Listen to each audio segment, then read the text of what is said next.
नमस्कार, मी प्रियांका पाटील. आपण पाहत आहात राष्ट्रीय लोकराज्य न्यूज, निर्भीड बातम्यांचे व्यासपीठ. आज आपण दिवसभरामध्ये घडणाऱ्या घडामोडींवर नजर टाकूया. डिकसळ ग्रामपंचायत उपसरपंचपदी पूजा गोरख पोंदकुले यांची बिनविरोध निवड. डिकसळ गावच्या माजी उपसरपंच ज्ञानेश्वरी देवीदास कुंभार यांनी आपल्या पदाचा राजीनामा दिल्यानंतर रिक्त झालेल्या उपसरपंचपदी निवडणुकीसाठी मतदान दिनांक 23 रोजी उपसरपंच पदासाठी मतदान घेण्यात आले होते. सौ पूजा गोरख पोंदकुले यांचा एकमेव अर्ज आल्याने डिकसळ ग्रामपंचायत उपसरपंचपदी यांची बिनविरोध निवड करण्यात आली. निवडणूक अधिकारी म्हणून प्रतिभा देवकाते यांनी काम पाहिले. तसेच अध्यक्ष म्हणून सरपंच सौ मनीषा संदीप गवडी यांनी आभार मानले. 8 पैकी 8 सदस्य उपस्थित होते.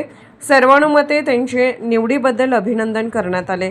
उपसरपंच निवड झाल्याबद्दल गावातील अपंग व्यक्तींना टेबल फॅनचे वाटप करण्यात आले. निवडीनंतर उपसरपंच सौ पूजा गोरख पोंदकुले म्हणाले की येणाऱ्या काळात कृषी मंत्री दत्तात्रय मामा भरणे तसेच जिल्हा परिषद व पंचायत समिती यांच्या मार्फत मोठा निधी आणला जाईल. निवडीनंतर योगेश्वरी माता मंदिर येथे त्यांचा गावकऱ्यांच्या व ग्रामपंचायतीच्या वतीने सत्कार करण्यात आला. इंदापूर प्रतिनिधी गोरख पोंदकुले.